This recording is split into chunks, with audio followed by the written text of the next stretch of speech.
teman-teman di tenaga kesehatan, karena ini adalah seleksi untuk tenaga kesehatan dilakukan secara tertutup.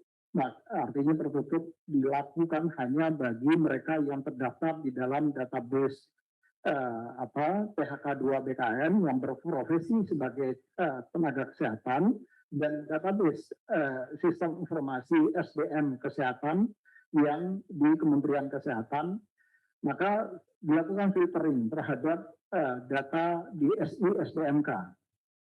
Kemenkes untuk memastikan bahwa Bapak Ibu memang terdaftar di dalam dua database tadi, baik itu database PHK2 ataupun di dalam database SI SDMK.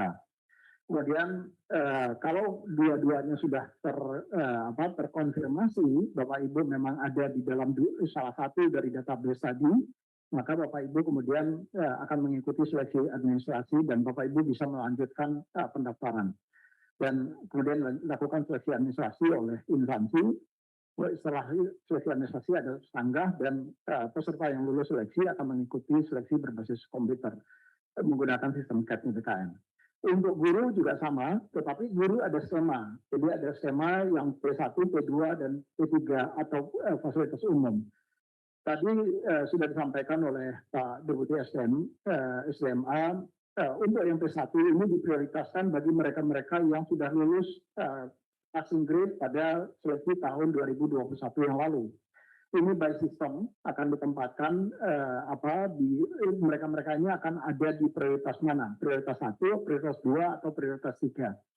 Nanti kalau mereka adalah prioritas 1, maka yang bersangkutan akan langsung dilakukan penempatan bagi P1 dan kemudian ada pemberkasan. Tapi Bapak Ibu tetap harus melakukan registrasi supaya untuk melakukan konfirmasi saja. Jadi Bapak Ibu yang berada P1 tetap harus melakukan konfirmasi, mendaftar untuk dilakukan konfirmasi apakah Bapak Ibu masih ada atau sebetulnya Bapak Ibu sudah tidak ada. Jadi bagi yang P1 kemarin, yang sudah lulus seleksi di 2021 kemarin, yang lulus passing grade, belum tetap melakukan konfirmasi. Kemudian dilakukan penempatan, hanya saja kalau kemudian penempatannya ternyata instansi Bapak Ibu tidak membuka formasi, maka nanti Bapak Ibu akan dialirkan ke P2. Bapak Ibu akan mengikuti seleksi, tetapi seleksinya hanya menggunakan mekanisme observasi bagi P2 dan P3. Jadi nanti mekanisme yang akan dilakukan teman-teman di Dikbud akan melakukan observasi terhadap posisi Bapak Ibu dan Bapak Ibu berdasarkan data-data yang masuk tadi, kecuali bagi pelamar umum. Bagi pelamar umum itu yang kemudian akan mengikuti seleksi dengan mekanisme UMBK, tentu setelah tadi P1 atau yang lulus di P2 berdasarkan hasil observasi, ataupun yang lulus di P3 berdasarkan hasil observasi, baru kemudian sisanya akan bisa memilih formasi di pelamar umum. Hanya saja kembali ini yang juga masih menjadi perdebatan, apakah formasi pelamar umum ini atau P4 ini masih memungkinkan nggak waktunya untuk kita buka? Karena seperti tadi saya sampaikan, ini berada di injury time. Jadi di bulan Desember yang waktunya adalah sangat sempit, ada mekanisme pertanggungjawaban anggaran yang harus dilakukan oleh teman-teman Dikbud kepada Kementerian Keuangan. Kalau ini bisa diselesaikan sebelum tanggal 12 Desember, pelamar umum ini akan bisa kita buka. Ini yang nanti kami perlu mendapatkan kepastian dari teman-teman Dikbud, apakah kita akan membuka formasi di pelamar umum ini. Kalau ini tidak bisa dibuka, maka tentu pelamar umum akan dinaikkan statusnya menjadi ke P3.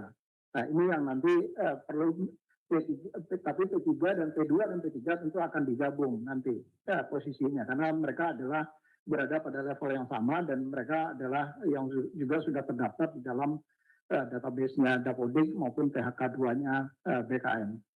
Jadi ada skema penyederhanaan kalau misalnya 3 tahapan ini tidak memungkinkan waktunya kita laksanakan pada tahun ini juga. Itu salah satu yang kemudian akan menjadi kendala di dalam waktu yang pendek ini. Nah, setelah semua sesuai dengan posisinya, saya memang hari ini tadi malam teman-teman di Kementerian Dikbud sudah menyelesaikan mekanisme pertukaran data antara sistem seleksi calon aparatur sipil negara dengan sistem di database Dapodik. Hari ini akan dilakukan uji coba, ini sedang berlangsung. Teman-teman di Dikbud sedang ada di Badan Kepegawaian Negara untuk melakukan simulasi supaya tidak ada orang yang salah kamar, supaya tidak ada orang yang kemudian misalnya dia sebetulnya honor di SD 1, tetapi kemudian SD 1-nya karena buka formasi tapi ternyata terlempar ke SD nomor 3 misalnya. Nah, ini harus dipastikan betul Bapak Ibu, kemudian tidak ada yang salah kamar. Kadangkala sudah kita pastikan pun masih tetap saja karena datanya ada ratusan ribu di database Dapodik, potensi-potensi seperti itu tetap masih ada. Tetapi ini yang kita coba antisipasi semaksimal mungkin potensi risiko tadi dengan simulasi yang kita lakukan bersama-sama dengan teman-teman di Kementerian Dikbud. Kalau simulasi ini kemudian sukses pada hari ini dan instansi pusat bisa menyelesaikan penginputan formasi sebagaimana surat Ibu Sesmen Pan RB yaitu besok, maka kami optimis paling lambat tanggal 31 Oktober besok sistem seleksi ini sudah bisa kita buka untuk Bapak Ibu bisa melakukan pelamaran. Tetapi kalau ini belum selesai, maka tentu saja kami harus memastikan terlebih dahulu formasi-formasi tadi Bapak Ibu kemudian tidak mendaftar pada formasi yang zong atau yang sebetulnya tidak dibuka tetapi masih ada di dalam database SSCASN. Nah, setelah dilakukan seleksi melalui mekanisme UNBK dengan sistem UNBK, maka seluruh hasil seleksi tadi disampaikan diolah melalui sistem pengolahan di SSCASN yang algoritmanya tentu disesuaikan dengan keputusan Menteri Pan RB termasuk juga afirmasinya yang tadi sudah disampaikan oleh Pak Deputi SDMA. Kemudian baru dilakukan sanggah kalau Bapak Ibu ada yang merasa dirugikan dari hasil pengolahan itu dilakukan sanggah dan baru pengumuman hasil akhir terhadap ketentuan apakah Bapak Ibu lulus seleksi atau tidak.